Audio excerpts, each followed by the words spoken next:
I remember, I forget who you were complaining about, who you were complaining that they were a bad drug dealer. But I remember it made me laugh. You were like, this motherfucker is the worst drug dealer. You were like, he doesn't pick up the phone. I'm like, dude, he's a drug dealer. You're like, they got to have some etiquette. They got to have etiquette. Yeah, they got to have some etiquette. That's why you always got to owe your drug dealer something. Yeah. How much I owe you? $160. Shit. I only brought $120. I'll call you tomorrow with the $40. They'll pick up the phone. You owe them $40. Oh. Look at this guy. You always got to owe your attorney money. He sends you a bill for $2,500. You send him $2,250.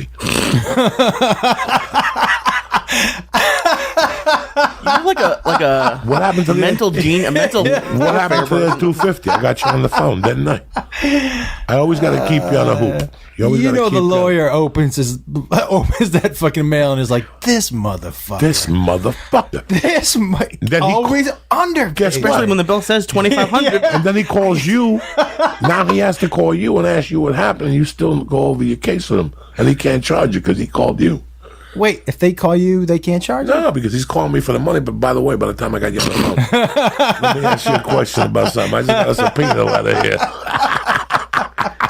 Oh my God! I mean, I'm gonna try that. You always, if you have a problem with people picking up the phone, owe them money. Oh yeah, they will. To always pick up the phone. Holy I had those shit. drug dealers on fucking speed dial. That really, listen, and I've heard you say a lot of things. That makes about as much sense as anything you've ever said. What's her name bought? 180? I don't know. I love when they leave that hinge, that hook. Yeah. That's how I get you. How much? 155. I'll give you 140. What about the 15? I'll be back tomorrow. Open the door.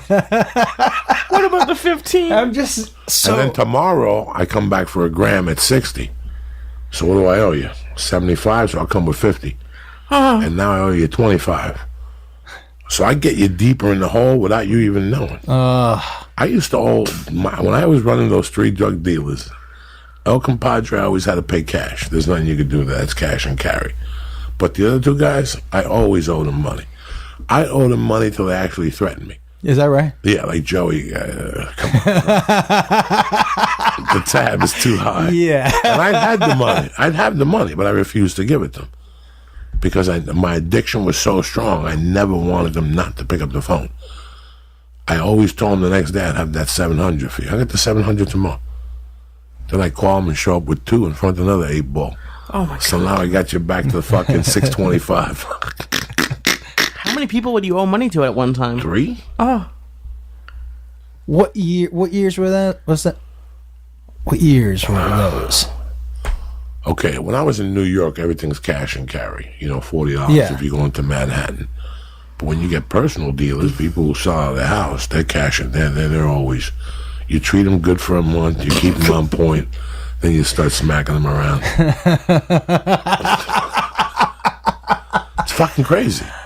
I have to tell you, one of the things that I like the most about the legalized weed out here is that you don't have to go to that dude's apartment and get your weed and just sit on the couch and pretend like you like him.